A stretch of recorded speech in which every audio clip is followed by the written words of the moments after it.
Hello, എല്ലാവർക്കും നമസ്കാരം. മലയാളികൾക്ക് ഏറെ പ്രിയപ്പെട്ടതും സദ്യകളിൽ ഒഴിച്ചുകൂടാൻ പറ്റാത്തതുമായ ഒന്നാണ് സാമ്പാർ.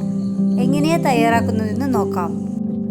ആദ്യം തന്നെ ഒരു പിടി പരിപ്പ് കഴുകി വൃത്തിയാക്കി കുക്കറിലേക്ക് മാറ്റാം.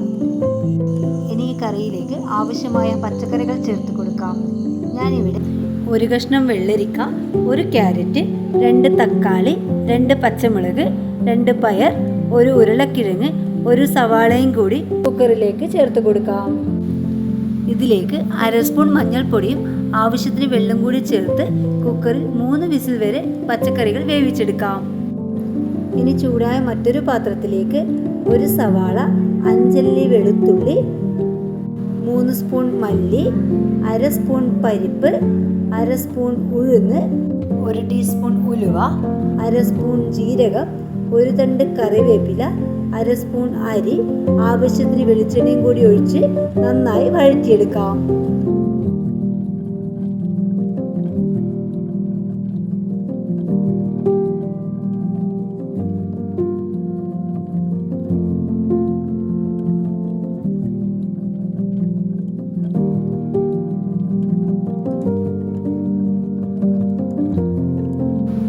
ഇതിലേക്ക് 2-3 പിരിയൻ മുളകും 3-4 വറ്റൽമുളകും കൂടി ചേർത്ത് കൊടുക്കാം. മുളക് നന്നായി വഴറ്റിയതിന് ശേഷം അരമുറി തേങ്ങയും കൂടി ചേർത്ത് കൊടുക്കാം.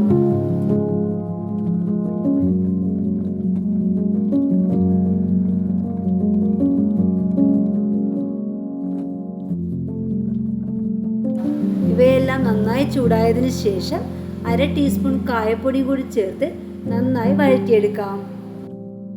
ഇതിലേക്ക് ചെറിയ നെല്ലിക്ക വലിപ്പത്തിലുള്ള പുളിയും ആവശ്യത്തിന് വെള്ളം കൂടി ചേർത്ത് അരച്ചെടുക്കാം. ഇവിടെ പച്ചക്കറികളെല്ലാം വേവായി വന്നിട്ടുണ്ട്.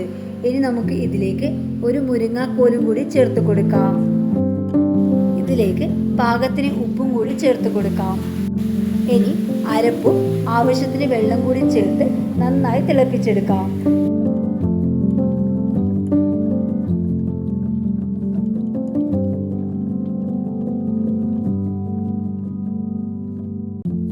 നന്നായി തിളച്ച സാമ്പാറിലേക്ക് 1 തണ്ട് കറിവേപ്പിലയും കൂടി ചേർത്ത് കൊടുത്ത് ചൂടോടെ വിളമ്പാവുന്നതാണ്.